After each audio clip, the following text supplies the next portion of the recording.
ඉතින් කොහමද ඔයාලට අද අපි අලුත් වීඩියෝ එකක් ඔයාලට ගෙනාවේ මීමැසි පෙට්ටියක ඇතුළ මොන වගේද කියලා පෙන්වන්න. එන්න අපි බලමු. මේ තමයි මීමැසි පෙට්ටිය. ඉතින් අපි ඉස්සෙල්ලාම බලමු කොහොමද අපිට එළියෙන් මේක පේන්නේ මොනවද මේ කොටස් කියලා. ඉතින් මේ උඩින්ම අපිට ඉස්සෙල්ලාම පේන තියෙන කොටසට කියන්නේ වහලේ කියලා. ඉතින් මේක මේ විදිහට වෙනම ගලවලා අයින් කරන්න පුළුවන් කොටසක්. ඊට පස්සේ වලට මෙන්න මෙතෙන්ට එනකම් පේනවා ඇති එක තීරුවක් තියෙනවා. මේකත් වෙනම ගලවලා ගන්න පුළුවන් කොටසක්. මේ කොටසට අපි කියන්නේ පැණි පෙට්ටිය කියලා. ඒ වගේම තව කොටසක් මේ කොටස තියෙනවා. ඉතින් ඒ කොටසටත් කියන්නේ පැණි පෙට්ටියමයි. ඉතින් පැණි පෙට්ටි දෙකක් තියෙනවා එක මීමැසි පෙට්ටියක. ඊට පස්සේ මෙන්න මේ යට කොටස. ඒක නම් දිගට මෙතෙන්ට එනකම්ම තියෙනවා. මේ පල්ලෙහාට එනකම්ම තියෙනවා. මේ පැත්තෙන් බලුවොත් හොඳටම පැහැදිලි වෙයි ඔයාලට. මෙන්න මේ කොටසට කියන්නේ පිලා පෙට්ටිය කියලා. ඉතින් මේ ටිකයි ඉවරුනහම මෙන්න මේ තියෙන්නේ මෙතනට මේකට කියන්නේ ගේට් එක කියලා. ඉතින් මේ ගේට් එක දැන් වහලා තියෙන්නේ මේ විදිහට වහලා තියෙන්නේ. මේ විදිහට ගේට් එක අරින්න පුළුවන්. ඊට අමතරව ගේට් එක මෙන්න මේ පැත්තටත් පාවිච්චි කරන වෙලාවලු තියෙනවා. ඉතින් මේ මොන වෙලාවටද කියලා මම පස්සේ වලට කියන්නම්. ඊට පස්සේ මෙන්න මේ කොටසට මේ යටම කොටස වලට පෙන්නන මෙන්න මේ විදිහ කොටසක් තියෙනවා වෙනම මේ පෙට්ටියට අමතර මෙහාට ඇවිල්ලා කොටසක් මේකට කියන්නේ අඩියේ ලෑල්ල කියලා. ඉතින් මේ තමයි එළියෙන් මීමැසි පෙට්ටිය පේන විදිහ. අපි බලමු දැන් කොහොමද මීමැසි පෙට්ටිය ඇතුළ කියලා. එහෙනම් අපි ඇරලා බලමු කොහොමද ඇතුළ පේන්නේ කියලා. මේ තියෙන්නේ ඉස්සලාම අපි උඩින්ම බලපුවම පේන එක තමයි මේ තියෙන්නේ. මේ තියෙන්නේ වහලේ මං කලින් වලට හඳුන්වලා දුන්නා. ඉතින් මේක තියෙන්නේ මේ පෙට්ටිය ආරක්ෂාවට තෙමෙන්නේ නැති වෙන ඒ වගේම අවරශ්මියට දිරාවරණික අඩු කරන්න තමයි මේක තියෙන්නේ. ඉතින් දිරානවා අඩුයි මේක තියෙන නිසා මේක අපි අයින් කරලා බලමු කොහොමද ඇතුළ කියලා. ඉස්සලා මම මේක අයින් කරනවා. මෙතනින් තියාගමු. හරි ඊළඟට මේ තියෙන්නේ මේකට කියන්නේ හුලන් ලෑල්ල කියලා. දෙවෙනියට අපිට දකින්න තියෙන මීමැසි පෙට්ටියක් අද්දි මෙන්න මේ කොටස ඇතුළට වාතාශ්‍රය ගමන් කරන්න වගේ දේවල් තමයි මේක තියෙන්නේ. අපි ඒකත් අයින් කරලා බලමු දැන් ඇතුළ කොහොමද කියලා. මේ ඔයා දකින්නේ අපි ඉස්සලම උඩින්ම තිබ්බ පැණි පෙට්ටිය. මේක දෙවෙනි පැණි පෙට්ටිය කියලා තමයි මේකට කියන්නේ. මේක යටින් තියෙන පැණි පෙට්ටිය තමයි පළවෙනි පැණි පෙට්ටිය කියලා කියන්නේ. මේ කොටස මේ විදිහට වෙන් කරගන්න පුළුවන් මෙන්න මෙතන. මෙන්න මේ විදිහට. ඉතින් මේ ඔයාලට පේන්නේ දැන් මේ හෙල්ලෙනවා වගේ පේන්නේ. මේවට කියන්නේ පැණි රාමු. ඉතින් මේ මැස්ස මෙන්න මේ රාමුවේ තමයි පිරෙන්නම මේ වටේ පිරෙන්නම ලස්සනට වද බැඳලා තියෙන්නේ. අපි ඉස්සරහට ඔයාලට ලස්සනට වද බැඳපු මේ වද මේ රාමු වලින් අරගෙන පෙන්නන්න.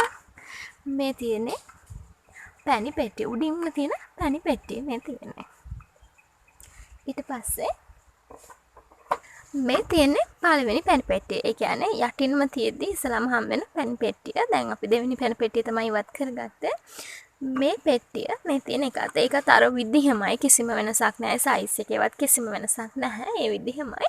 ඒ වගේම තමයි මේ තියෙන්නේ රාමු 8 පෙට්ටි. ඉතින් සාමාන්‍ය රාමු 6, රාමු 8 සහ 16 කියන පෙට්ටි තමයි තියෙන්නේ. ලංකාවේ වැඩිපුරම භාවිතා වෙන්නේ 8 පෙට්ටිය.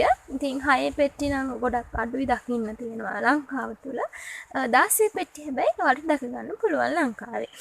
මේක තමයි වැඩිපුරම පාවිච්චි කරන්නේ. ඔය මේ මැසි පාලනයෙන් අලුතෙන් පටන් ගන්න කෙනෙක් නම් මේ වගේ පෙට්ටියක් ගන්න එක තමයි වඩාත්ම සුදුසු. ඉතින් මේකත් අනිත් පෙට්ටිය වගේමයි. අපි බලමු ඊළඟට මොනවද තියෙන්නේ කියලා. ඊට පස්සේ මේ තියෙන්නේ පිලා පෙට්ටිය. ඉතින් මේ පිලා පෙට්ටිය අර විදිහටම රාමු තමයි තියෙන්නේ. රාමු 8ක් මේකෙත් තියෙනවා. ඒ වගේ මේකත් වෙන් කරලා ගන්න පුළුවන් සෙපරේට්. මෙන්න මේ විදිහට උස්සලා ගන්න පුළුවන් ඔයාලට. මේක පැණි පෙට්ටි දෙකක් විතර තියෙනවා මේකේ ගණකම. ඔයාලට ඒක පැහැදිලි වෙනවා ඇති. මම පෙන්නන්නම් ඔයාලට පැණි පෙට්ටිකුත් එක්කම එකට තියලා මේ විදිහට බලුවොත් ගණකම පැණි පෙට්ටි දෙකක විතර තියෙනවා. පිලා පෙට්ටියේ සයිස් එක. ඒ වගේම තමයි රාමුවත් වෙනස් මේකේ. මේ රාමුව ගොඩක් ලොකුයි. මේ රාමුව මේ තියෙන්නේ පැණි රාමුව. මේ ඉස්සලම මේක පැණි රාමුවක්. මේ තියෙන්නේ පිලා රාමුවක්. ඉතින් මේ සයිස් එකත් වෙනස්. මේ වගේ දෙගුණයක් විතර තියෙනවා. පැණි රාමුවක් වගේ දෙගුණයක් විතර තියෙනවා පිලා රාමුවක්.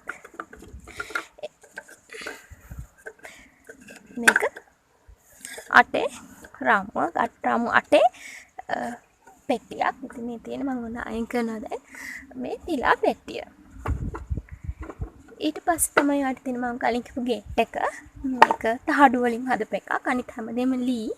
උඩ වහලේ කොටසට විතරක් තාර ෂීට් කොටසක් දාගෙන තියෙනවා. ඊට අමතරව හැම කොටසම වගේ ලී. මේක තමයි තහඩු කොටසකට තියෙන්නේ. මේ තියෙන්නේ අඩිය ලෑල්ල. මෙන්න මේ විදිහට තමයි මේක හදලා තියෙනවා. ඔයාලට පේනවා ඇති. මේ හදලා තියෙන විදිහ. මේ කොටස නම් අපි නිතරම සුද්ධ කරන්න ඕන කොටසක්. ඉතින් මීමැසි පාලනය ගැන කතා කරද්දී මම ඒවට ඉස්සරහට කියලා දෙන්නම්. මේ තියෙන අඩිය ලෑල්ල. මේ ලෑල්ල තමයි මෙහෙම මීමැසි පෙට්ටිය තියද්දි මේ ලෑල්ල තමයි තියලා තියෙන්නේ. ඉතින් මම දැන් අද ඔයාලට ගොඩක් පැහැදිලි වෙන්න ඇති මීමැසි පෙට්ටියක් කොයි වගේ දෙක ඇතුළ තියෙන්නේ කියලා. හැමෝම එළියෙන් විතරයි මේක ගොඩක් අය දැකලා තියෙන්නේ. ඉතින් අද ඔයාලා දකින්න ඇති කොහොමද මීමැසි පෙට්ටියක ඇතුළ තියෙන්නේ කියලා. ඉතින් අද වීඩියෝ එක හොඳයිද කියලා ඔයාලා අපිට කමෙන්ට් එකක් දාන්න. මොන හරි ප්‍රශ්න තියෙනවා නම් ඒකත් ඔයා අපිට කියන්න. කමෙන්ට් එකක් දාන්න අමතක කරන්න එපා. ඒ වගේම තමයි මේ පෙට්ටියක සාමාන්‍ය මේ දවස්වල යන වෙළඳපොළ මිලත් මම ඔයාලට ඩිස්ක්‍රිප්ෂන් එකේ දාන්න. මම හිතනවා ඒකට ගොඩක් ප්‍රයෝජනවත් වෙයි කියලා. ඉතින් වීඩියෝ එක හොඳයි නම් අපිට subscribe කරන්න. ඒක අපිට ලොකු උදව්වක්. ඒ වගේම කොහොමද ඔයා වීඩියෝ ගැන හිතන්නේ කියලා මතක් කරලා කමෙන්ට් එකක් දාලා යාළුවන්ට බලන්න ෂෙයා කරන්න.